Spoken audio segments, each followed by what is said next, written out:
নমস্কাৰ বন্ধুসকল স্বাগতম জনাইছো আপোনালোকক ড্ৰিম ট্ৰেডাৰ্ছ কনসালটেন্সি আন এটা ইউটিউব ভিডিঅ'লৈ য'ত আমি মাৰ্কেট এনালাইসিস কৰিম নিফটি 50 আৰু নিফটি বেংকত মঙ্গলবাৰৰ কাৰণে সো নিফটি 50 আমি প্ৰথমতে চাই লওঁ যে আজি কি মাৰ্কেটে পাৰফৰ্ম কৰিলে কেনেকৈ তো নিফটি বেংকত আপোনালোকে প্ৰথমতে আমি নিফটি 50 টো চাই লৈছো নিফটি 50 যদি আপোনালোকে চাই তেতিয়াহলে এই যোনটো লাষ্ট এটা সুইং আছিলে যোনটো অল টাইম হাই আছিলে ইয়াৰ এই সুইংটো আজি ব্ৰেক কৰাৰ পিছত মাৰ্কেটে এটা ভাল মোমেন্টাম আমাক ওপৰ সাইডে দিছে ঠিক আছে তো এটু মোমেন্টাম মই ভাবো কি আপোনালোকে ক্যাপচাৰ কৰিব পাৰিছে যাতে বিকজ ইয়াতে মাৰ্কেটে কি কৰিছিলে এই যোনটো কনসলিডেশন আছিলে এই আগৰ দিনা এই গুটে কনসলিডেশনটো এটা ব্ৰেকআউট বুলি আমি ইয়াতে ধৰিব পাৰো এখিনি ভাল এটা কনসলিডেশনৰ পিছত মই যোনটো আপোনালোকক সদায় কৈ থাকো যে যেতিয়া এটা ব্ৰেকআউট হ'ব লগা হয় তাৰ আগতে কনসলিডেশনটো বহুত ইম্পৰ্টেন্ট হয় তো এই কনসলিডেশনটোৰে আমি এটা ব্ৰেকআউট পাইছো আৰু ব্ৰেকআউটৰ আপোনালোকে দেখিব পাৰে যে কেনেকুৱা এটা ভাল মোমেন্টাম আমি ইয়াতে পালো হয়নে এতিয়া কাইলে কাৰণে আমি কেনেকৈ প্ল্যান কৰিব পাৰিম কাইলে কাৰণে যদি আপোনালোকে চাই তেতিয়াহলে এটো আমাৰ 1 আৱাৰত আমি চাই লওঁ ইয়াতে আপোনালোকে চাব পাৰে যে এটো অল টাইম হাই আৰু লেভেলৰ হিচাপত এটো এটা লেভেল আছিলে যোনটোৰ ব্ৰেকআউট আজি কৰিছে সো এতিয়া কি হ'ব আমি যেহেতু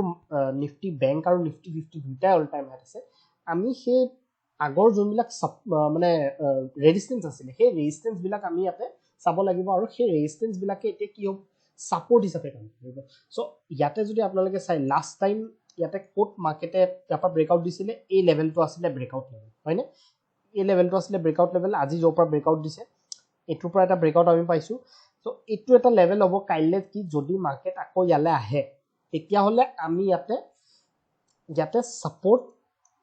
সাপোৰ্টত বাইঙৰ হিচাপে চাব লাগিব মানে ডিপ টু বাই কৰিব লাগিব বাই অন ডিপ বুলি আমি যোনটো কওঁ হিটো বস্তু আমি এতিয়া মাৰ্কেটত কৰিব লাগিব ফাৰ্স্ট হৈছে এটো সাপোৰ্ট সেকেন্ড এই সাপোৰ্টটো বহুত ইম্পৰ্টেন্ট হ'ব যোনটো ডে লো কালি মানে আজিৰ যোনটো ডে লো সেই ডে লোটোৰ ওচৰত সাপোৰ্ট আপোনালোকে ইয়াতে চাব পাৰিব তো মাৰ্কেটে যদি ফ্ল্যাট খুলি যদি তললে আহে ইয়াত যদি পজিটিভ কিবা মানে ইয়াতে যদি প্যাটার্ন দেখায় তেনেহলে আমি ইয়াতে বাইঙৰ কাৰণে চাব পাৰো with very small stop loss 1:2 target আপোনালোকে ৰাখিব পাৰে ঠিক আছে এতিয়া যদি আমি চাও যে ডাঙৰ গ্যাপ ডাউনে খুলি গ'ল ডাঙৰ গ্যাপ ডাউন খুলিলে আপোনালোকে এই লেভেলটো লৈকে আহিব দিব লাগিব ঠিক আছে এই লেভেলটো কিয় ইম্পৰ্টেন্ট হয় আপোনালোকে চাব পাৰে অলমোস্ট এটো এটা গ্যাপ ফিলিং আছে মানে এটা গ্যাপত মাৰ্কেট খুলিছিলে আজি তো গ্যাপত খুলি পেলা মাৰ্কেটটো তললে আহিছিলে ইয়াৰ পৰা সাপোৰ্ট লৈ পেলা মাৰ্কেটে ওপৰত গৈছে হয়নে সো এই লেভেলটো অলৰেডি এটা ইম্পৰ্টেন্ট লেভেল আমাৰ কাৰণে হয় আগতো ইয়াতে আপোনালোকে দেখিছে ৰেজিস্ট্যান্স আছিলে ৰেজিস্ট্যান্স লৈছিলে ইয়াতে এই জায়গাটোত পুৰা ব্ৰেকআউট হৈ পেলা ওপৰত গৈছে তো ইয়াতে মাৰ্কেটে যদি গ্যাপ ডাউন খুলি পেলা এই লেভেলটোত আহিব দিব এই লেভেলটোত যদি আহি পেলা সাপোর্ট লয় তেতিয়া আমি আকৌ বাইঙৰ কাৰণে চাব পাৰিম ঠিক আছে সেলিংটো ইমান ইজি নহব ইয়াতে কৰাটো সেলিংটো কাৰণে মই আপোনালোকক কৈ আছো এটা লেভেল এটা ট্ৰেন্ড লাইন ইয়াতে আছে এই ট্ৰেন্ড লাইনটো মাৰ্কেটে যদি কি কৰে যদি ফ্ল্যাট খুলে মাৰ্কেটটো আৰু ফ্ল্যাট খুলি যদি ভাল কনসলিডেশন এটলিষ্ট ফাৰ্স্ট হাফটো কৰে তাৰ পিছত যদি এই লেভেলটো ব্ৰেক ডাউন কৰে তেতিয়া হলে আপোনালোকে সৰু টাৰ্গেট ইয়াতে ৰাখিব পাৰিব যোনবিলাক সাপোৰ্টস আছে যেনেকে যদিবা ইয়াতে ব্ৰেক কৰিলে তেতিয়া হলে অকল ইয়ালৈকে আপোনালোকে টাৰ্গেট ৰাখিব পাৰিব ডাঙৰ টাৰ্গেট যেনেকে মই কলো ডাঙৰ টাৰ্গেট নাৰাখিব সেলিংৰ কাৰণে বিকজ বাই অন ডিপ ইয়াতে মাৰ্কেটত হৈ থাকিব যেতিয়ালৈকে মাৰ্কেটে অল টাইম হাই ওচৰত ট্ৰেড কৰি থাকে ঠিক আছে আৰু কিয়া ওপৰ সাইডে যদি আমি চাও ফাৰ্দাৰ বাইং কেতিয়া হ'ব পাৰে যদি ইয়াতে ফ্ল্যাট খুলি কনসলিডেশন কৰে এটো এটা সিম্পল ট্ৰেড হ'ব এটো যদি ব্ৰেকআউট কৰে তেতিয়া হলে আমি ফাৰ্দাৰ ইয়াতে বাইং ইয়াতে দেখা পাম ঠিক আছে আৰু যদি গ্যাপ আপ হৈ যায় তেতিয়া হলে আপোনালোকে ওয়েট কৰিব লাগিব এই সাপোৰ্টটো লৈকে আহা এই সাপোৰ্টটো লৈকে যেতিয়া আহে মাৰ্কেটে আৰু যদি বুলিশনেস দেখায় তেতিয়া হলে আমি ইয়াতে বাইঙৰ কাৰণে যাম ঠিক আছে তো তেনেকৈ প্ল্যান কৰিব যেতিয়াই মাৰ্কেটটো অল টাইম হাই ওচৰত থাকে তেতিয়া আমি বাই অন ডিপ সদায় প্ল্যান কৰিব লাগে ঠিক আছে সো এতিয়া আমি নিফটি বেংকত যাও নিফটি বেংকত যদি আপোনালোকে চাই তেতিয়াহলে ইয়াতে ভাল এটা সাপোর্ট মাৰ্কেটে আজি ফৰ্ম কৰিলে এই সাপোৰ্টটো মই আজি নিজেই ইয়াতে ট্ৰেড কৰিলো আপোনালোকে চাব পাৰে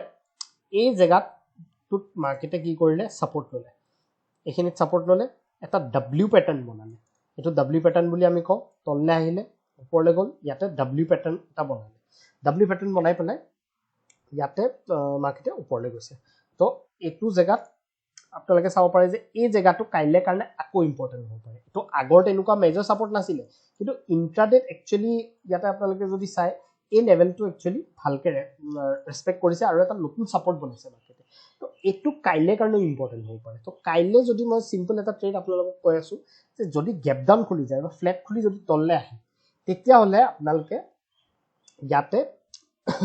এইখিনি জেগাত আপোনালোকে এটা সাপোৰ্ট ফাইন কৰি মাৰ্কেটটো ওপৰ সাইডে ট্ৰেড এটা ল'ব পাৰে ঠিক আছে এতিয়া এটো হৈ গল এতিয়া আমি আপসাইডৰ কাৰণে এটা ট্ৰেড যদি ফাইন কৰো তেতিয়া হলে আপসাইডৰ কাৰণে ট্ৰেড আমি ইয়াতে ফাইন কৰো যদি ফ্লেট খোলে মাৰ্কেট যদি ফ্লেট খোলে আৰু ফ্লেট খুলি পেলাই ইয়াতে যদি অলপমান দেৰি ইয়াতে ট্ৰেড কৰে তাৰ পিছত যদি এই লেভেলটো ব্ৰেক কৰে তেতিয়া হলে আমি ইয়াতে সিম্পল এই হাইটো লৈকে আমি ইয়াতে এটা ট্ৰেড ইয়াতে পাব পাৰো ঠিক আছে তো ব্যাংক নিফটিত আৰু নিফটিত সিম্পল ট্ৰেড বনি আছে এতিয়া যদি তলৰ কাৰণে ট্ৰেড ল'ব লাগে তেতিয়া হলে ইয়াত কনসলিডেশন কৰিব দিব তাৰ পিছত এই লোটো ব্ৰেক কৰিব দিব তেতিয়া আমি ডাঙৰ মোমেন্টাম তলৰ সাইডেও পাব পাৰো কিন্তু ডাঙৰ মোমেন্টাম বুলি ক'লে তলৰ সাইডে বহুত ডাঙৰ টাৰ্গেট নাৰাখিব এইটো লেভেল লৈকে আপোনালোকে টাৰ্গেট নাৰাখিব